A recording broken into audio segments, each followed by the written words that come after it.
Would you like to just tell us briefly a little bit about your family history and where you came from and when you came to Australia?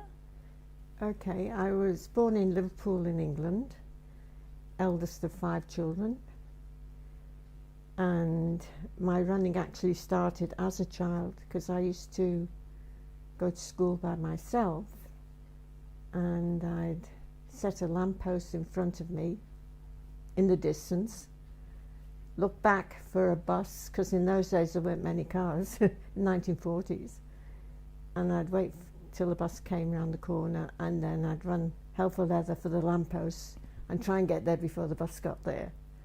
So I did that all through the time I was going to school by myself. I don't know what people thought. People on the bus thought anyway. And I did run in school sports, and yeah, throughout school I was in the athletics in school, did high jump, hurdles, long jump, 200 metres, 100 metres, all those sorts of things. And then it stopped when I left school. And then I met Jim, and he was a runner. So I started going to races to watch him. And I didn't do any running until we moved to Canada. I moved to Canada in 1963, and Jim, of course, continued on the athlete he was in all the races, and he decided to do a time trial on me for 400 metres because he knew I had a background of running at school. And he was surprised at how fast I ran. So, but I didn't do much in Canada. When we moved to Victoria from Canada, I took up running to lose weight, and I just ran for 3 years, no competition, till we came up here. And even then I didn't. We moved here in '72, and I just continued just running for whatever reason. I'd lost weight by then. And then the fun runs came along. So I was encouraged to run fun run by Jim, and that's kind of started it off. Yeah. So was there anyone like in your early childhood that encouraged you to run? Was it like No. your parents or any school No. teachers? No, nobody. It's just like a natural thing you wanted to do. Just something. And I'm not the only one. There's an Irish female 800-metre runner, Mary Peters. Is that right, Mary Peters? She used to do the same thing. And Sonia O'Sullivan did the same thing as children, racing the traffic to a lamppost. So it's sort of something in you want to do. Yeah, an urge. Yeah. Was there like inspiration from like Olympic Games or watching or listening radio? Were there any sort of like idols, sporting heroes when you were growing up? Not really. I did watch the Olympic Games on television as a teenager, and it's always interested me, but I can't say anybody inspired me. And so it's interesting that when you met Jim, just that sort of affinity of both being runners and that interest in running, Yeah. did he have a big impact and influence on you to get back into running? Like you said, you sort of took up running to lose weight, but did he have No, I any don't think influence? so. No. It was just something I suddenly decided to do. He did suggest maybe training for a marathon might be good, because there weren't any women marathon runs in Australia at the time. I think there was one, wasn't there? What was her name in Victoria? Adrian Beams was one of the first. Yeah. So it was, yes, it's quite interesting to look back, isn't it, and think that wasn't like a big community of women marathon runners, particularly like in Australia. or people aspiring, women aspiring to be marathon runners? No, well, they weren't encouraged, were they? I mean, women were told how far they could run in the beginning by men. Men were allowed to explore what they could do, but women were told what they could do. And then I suppose women started breaking out and saying, well, that's not right. So who was telling women like how far they could run? Was this the association? I think so. I think there was a restriction on distance for women on the track. Like, I think it went from 200 metres, 400, 800, gradually getting up to the mile. And so it was like physical signage on the track?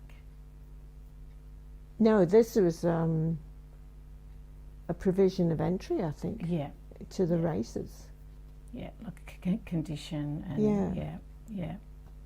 So yeah, tell me what it was like training for a marathon. How did you go about? Did you just build up gradually over years, like your training regime? Well, yeah, my distance did increase over the years before I decided to train for a marathon. And then Jim used to work in 12-week blocks, you know, for training, gradually building up and backing off, and that's what I did. Yeah. So tell me a little bit about like Jim's history of running. Like he obviously was running for the majority of his life.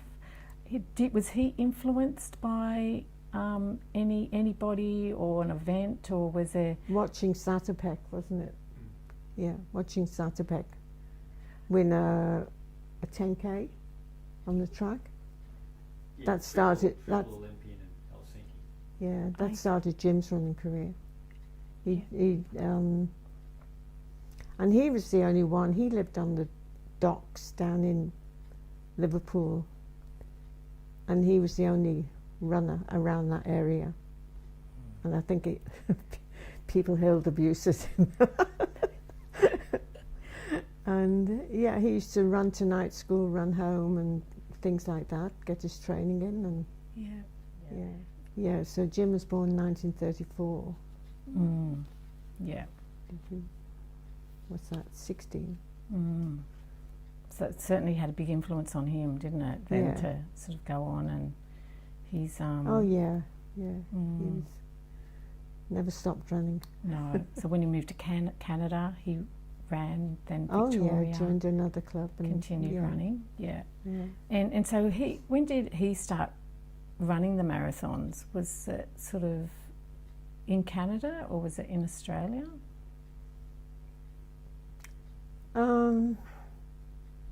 I think in England he ran 20-mile road races, didn't he? Not a marathon. He ran the British Marathon Championship in 62 and finished 5th. And so that pathway for you into marathon running just came gradually, like just out of interest, and then like wanting to lose weight. But then did you find that it become like quite a culture or lifestyle for you, that you sort of ran? Did you run every day, or did you have like a strict training regime? Well, I was always a morning runner. I preferred morning running because I'd be going past your place at 5:30 in the morning on a 10-mile run before breakfast, before getting the family up, and do another 4 to 6 mile at night, and long runs at weekends, 15 to 20 miles. Yeah. And racing. We'd race on Tuesday night at the Vets, cross country on Saturday, fun run on Sunday. So there's quite a lot going on. Yeah, a big part of your lifestyle, isn't it? Yeah.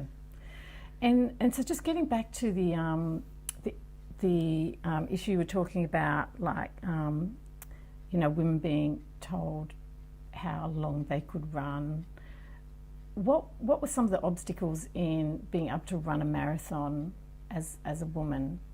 Well, in Australia, there were no long road races for women.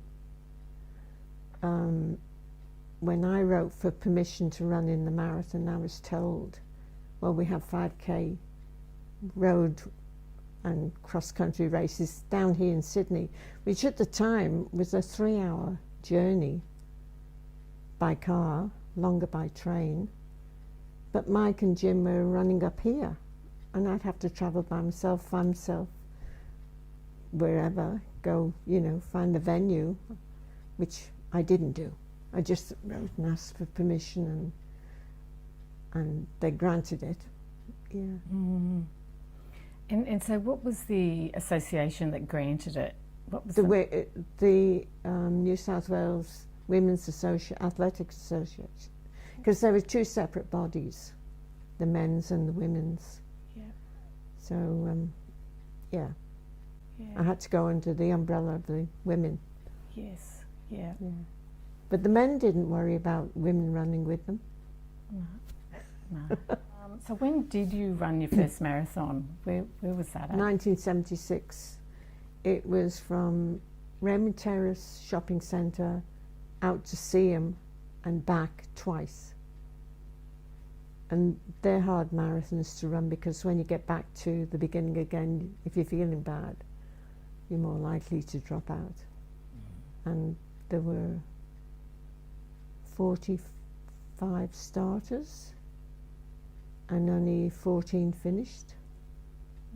So I was the only woman. I was part of the 14. Wow. Yeah, So were you the only woman that entered? Yep. And yeah.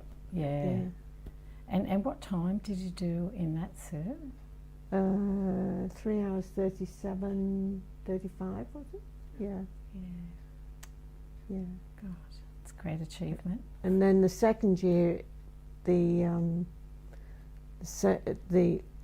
Newcastle Marathon went from Williamstown Air Base out to Raymond Terrace and back. So it was out and back. And that one was kind of wet, a wet, cool day, whereas the Raymond Terrace one was hot and no shade. Yeah, so I improved by half an hour on that one. 32 minutes on that one. Yeah. And how many other women marathon runners were there, like in New South Wales or Australia at that time? I know it's a big question. I don't know. Well, Judy Cousins, she ran in the Williamstown race. So there were two of us then who competed. There were a few in Sydney who were doing it. Georgie Moore, Liz Hassel, Sue Hill. They gradually increased, didn't they? And Angie Cook, yeah. And did you ever network with them at all, or have much contact with them? No, we didn't. No, we just kind of saw each other at races, didn't really talk much. Yeah. So from looking at the history of women marathon runners in Australia, who ran and won the first marathon in Australia? Tess Bell, I think, was the first one in New South Wales. I'm not sure about the other states. She ran hers a year before me, I think, Tess Bell. And did you find that was sort of a challenge, not having other women runners in your direct community? No, I'm a bit of a loner. I just like going out and run. Yeah. And because you've been doing it before you got competitive, you know what I mean? So the running was sort of part of something you wanted to do anyway. Yeah. I just went out and ran by myself. Yeah. During after the first marathon, when more women were running on the road, I did train with the likes of Janice Davis and I can't think, Pat Duffin was one. They'd call up and say, do you want to go for a run, or arrange for a long run? Yeah. And the times were so different then, weren't they? I guess today there's so much technology that can connect people if you wanted to be connected, and sort of form that sort of network to support one another. But yeah, I think it has a lot to do with personality, doesn't it? Like Yeah. some people do need that sort of contact and support, but you had plenty of other runners around you, your little family. Yeah. So how many marathons did you run overall? I don't know. It's in my book. It's in the book, It's yeah. in- Which the first one? We shall see. Marathons 1, 2, 3, 4, 5, 6, 7, 8, 9. 9. That was from 1976 to 1982. It's pretty amazing. Was there much like media coverage or interest from other communities or television? Well, after the day after the first marathon, I got a phone call from a radio station. They did an impromptu interview. Newcastle Herald sent someone out when I was training for the marathon and down at Nesbitt Park and did photographs and yeah. NBN television? NBN with Stan Barwick and David Fordham. Yeah, that was a good one. So what other so you had the marathon running, you mentioned the fun runs. And I ran half marathons too. There were quite a few of them. I did track racing, of course. Yeah, Jim and I went to New Zealand for the World Vets or World Masters, and yeah, I ran my best 10k there on the track. So, and never again. And so did you win any medals at all? No, I actually finished fourth in that race, but I ran my fastest time, so under 39 minutes. That's pretty good. Yeah. And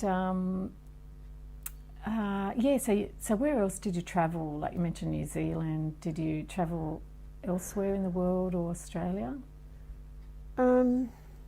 We went to America for the World Masters too, though I didn't run it. I wasn't running then. Jim and Stan Barwick were running. I ran in a few races in England, like a 10-mile. Was that before? Not before you came out here. This is you went back. This was when we went back for holidays. Yeah, because Jim was always looking for races wherever we went. Yeah. So he encouraged me to run in a couple of them. Oh, Yeah. good. Any marathons over in England? I didn't run in marathons over there. No, just the like 8 to 10 mile road races. Yeah. Yeah.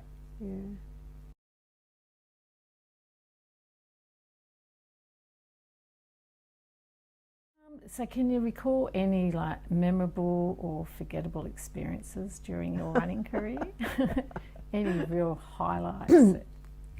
Well, I think you highlighted Dawn Haar, the 1500 metres. That was, and before the race I spoke to Jim because Dawn was originally an 800 metre runner who decided to run 1500, and I knew she was going to be fast. So Jim said, well, just don't be sucked in, just run your own race.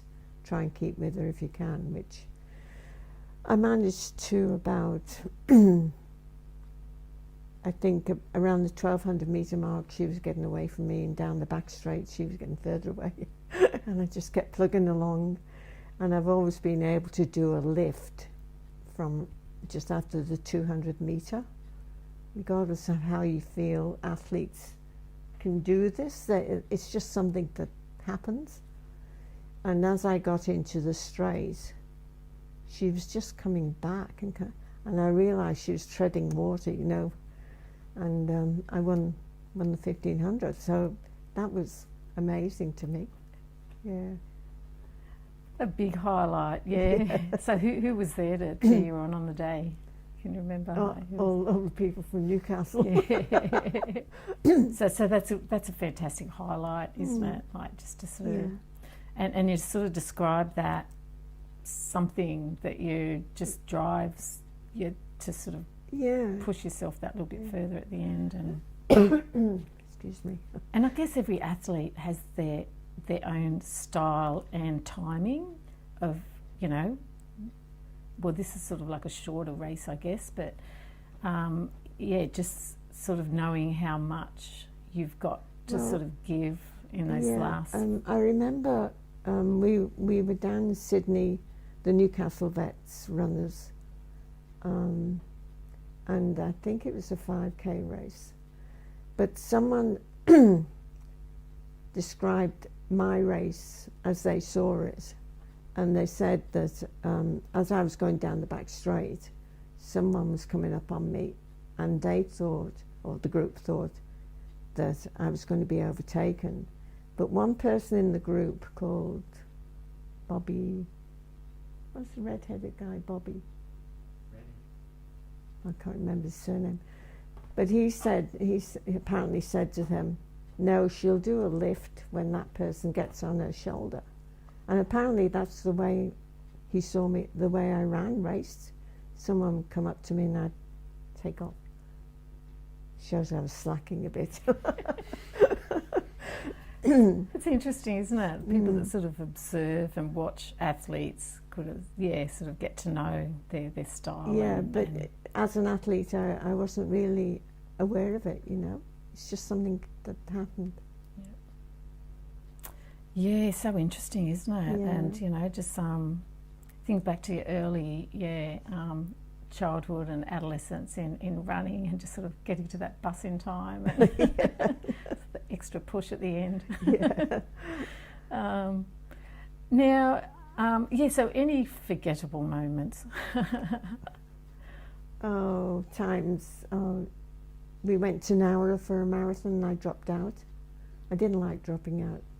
But I come down with a head cold in the week and I just didn't finish.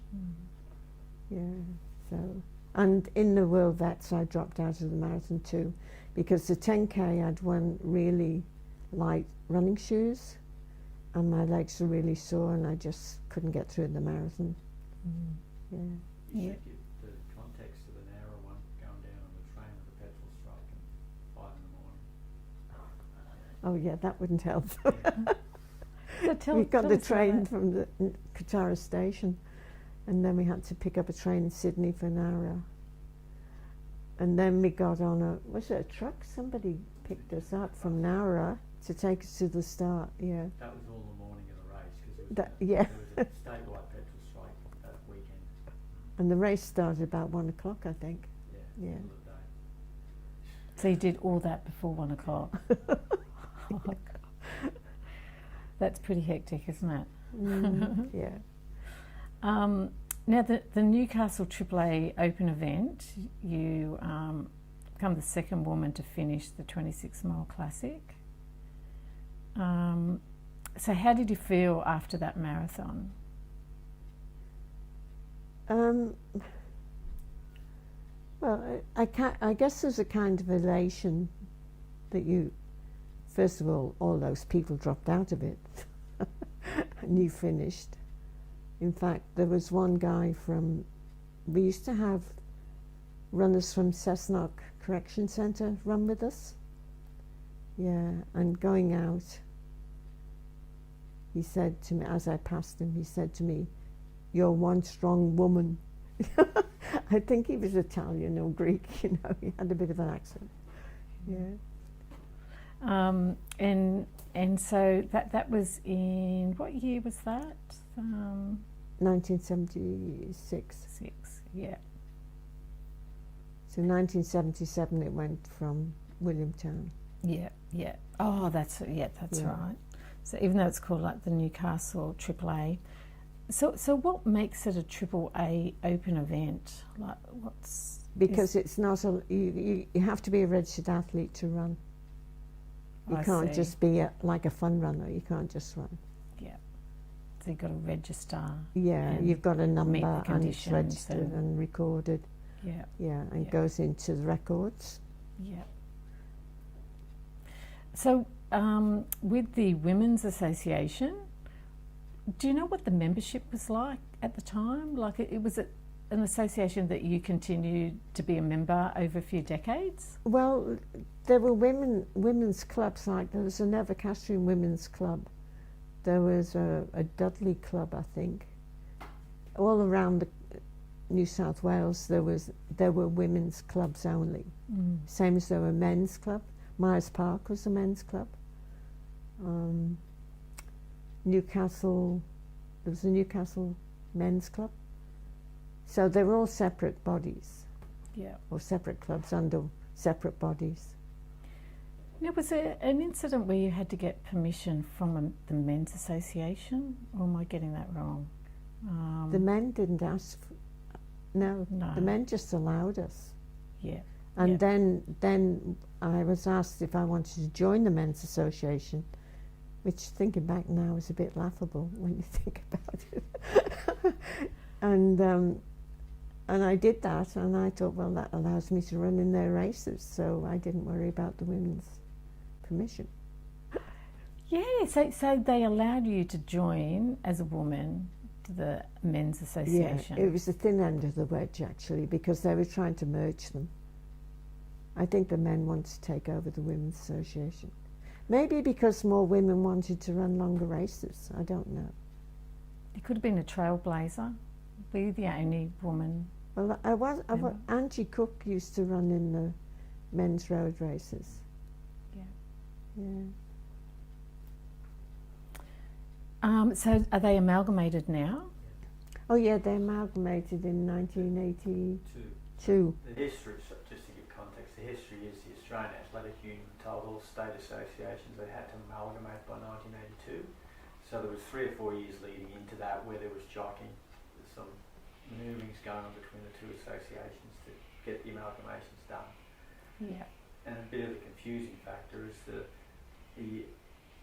although there was a New South Wales Women's Amateur Athletic Association, there wasn't a New South Wales Male or Men's Amateur Athletic Association. It was just always titled the New South Wales 3As. They didn't need a male tag, they were the 3As. But the women had a separate women's tag in their title. I could see there would have been tensions, a bit of strategic manoeuvring of power. Yeah. Yeah.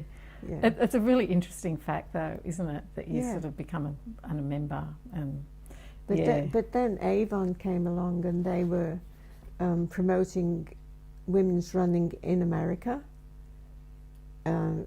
marathons, and of course Avon's in Australia too, and so they put their first one on in 1979, and then 1982 I ran in both of those. And was that just for women? Yeah, women only, no men.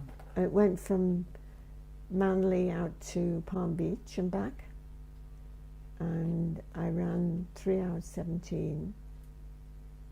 And then in the second year, there were more women runners. They must have caught the bug, you know, realised that there was something going on for them. And I ran 3 hours 7 something, and finished further down the pack. So there were a lot more coming along. So yeah, obviously that sponsorship, and Avon being like quite an interesting sponsor. Yeah. Sort of. So it sounds as if it really did increase the numbers, or have like an event that was specific for women. Yeah, and I suppose those women who were just running like I used to do, running around the streets to fit for whatever, maybe they kept fit for another sport. There was something that they could aspire to, they could train for. And did you find that over like the decades, how did you feel about being like a woman marathon runner, and or just a woman runner in general? Like you made the comment before that, you know, sometimes you weren't treated that well by other people, or people didn't really understand why you're running. Or gym, I think you made the mention of gym back in Britain. That was in the 40s, 50s. Yeah. Did you have any of that sense here when you sort of started even just running for your own sort of pleasure, that people understood why you wanted to run, or did they? I didn't have anybody use derogatory terms or anything. I did have people say, I was going to work and saw you out running at 5:30 in the morning, you know. No, I didn't have any. There was no conflict, no. So just like comparing, what the culture was then, and it sort of was a small community of women runners, how would you say things have changed to, the current sort of situation of women being able to sort of be involved in? I think the big fun community? runs helped that along. And of course, a lot of women don't know the history of how it started, that separation of women and what they were expected to do. So I think there was more freedom to do what they wanted without someone saying, oh, you'll hurt yourself. You're too delicate when you're not.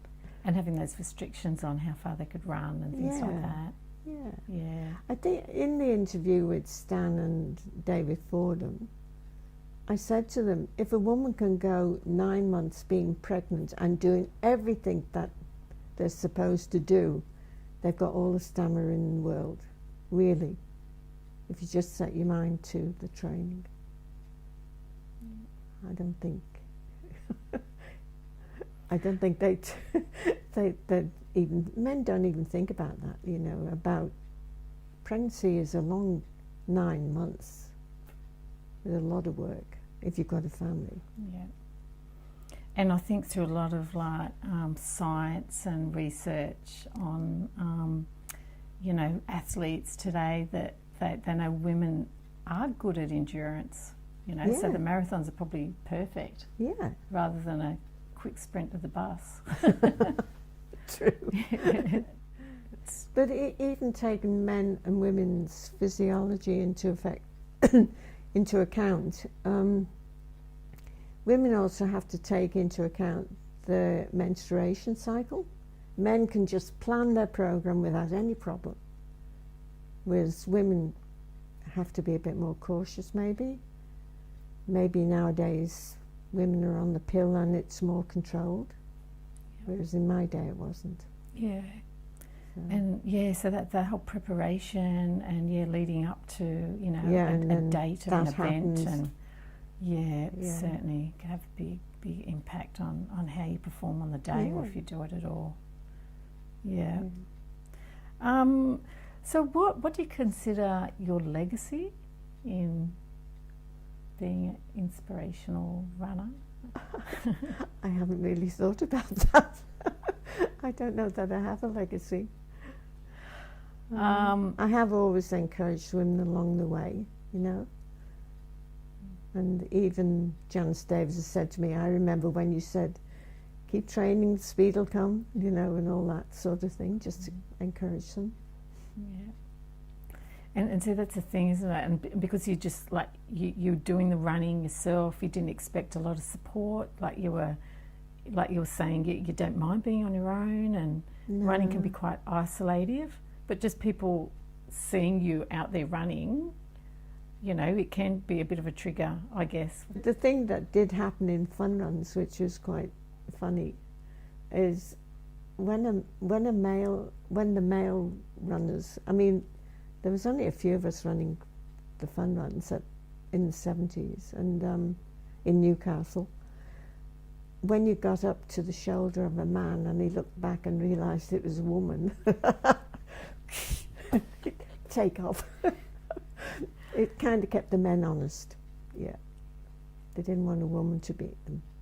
King of the Mountains was now that was an interesting race because there weren't many women in it in the beginning, and it was hard. Now, where was it? Where was it? It started in Cessnock. What was it? I don't know, it was a community hall. Town hall. Town hall. Yeah. and went out past the showground and all up right to the very top of Mount something or other. What was it, Mike? Mount Pleasant, is it, or Mount View? Mount View. Mount View, yeah. And then back down again. Yeah, so even in that there weren't that many women runners. Yeah. And how? So did you used to run the fun runs for fun? If you can call it that, yeah. Then you get more competitive and want to do better, you know. That's us as a family. That's just about, that's kind of the history of the family with running.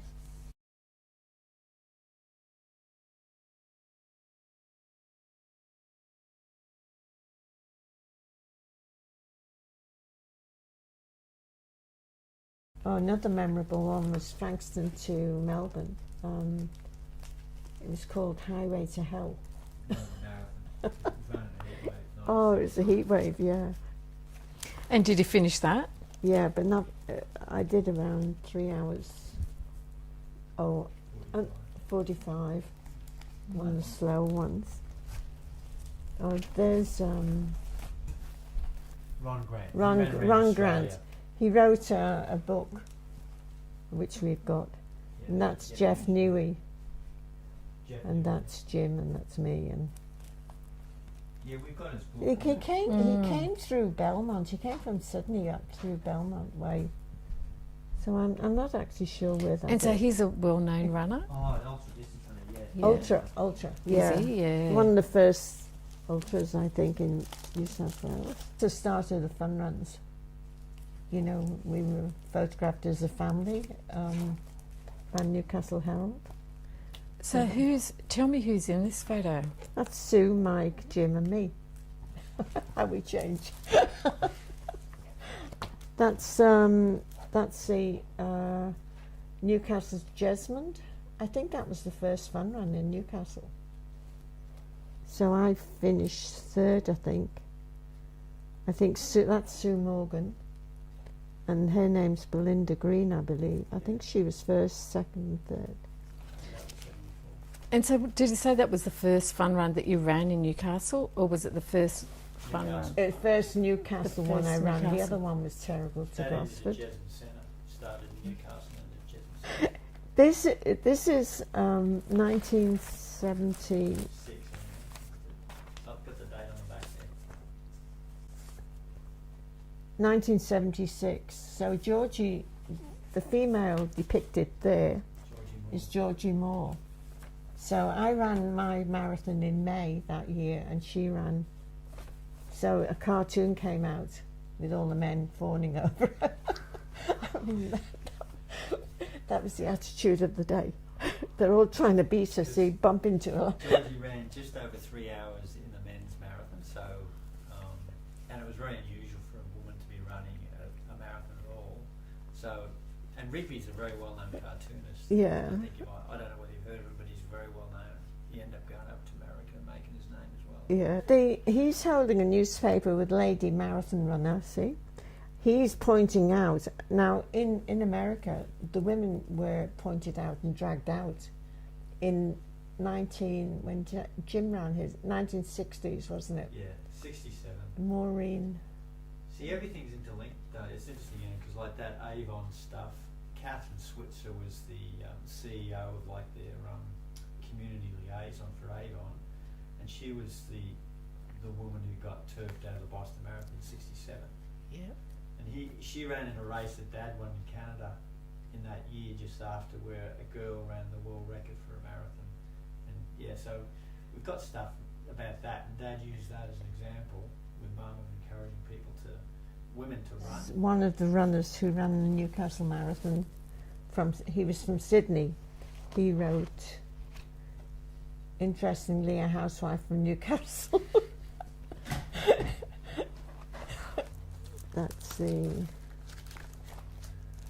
That's state cross country I ran in. I can't remember where I finished. That's King of the Mountains.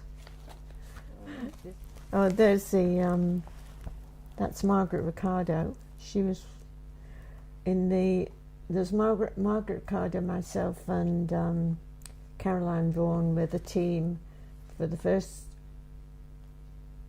marathon in Adelaide. Mixed marathon rather. So it just gives an outline of each of us, you know.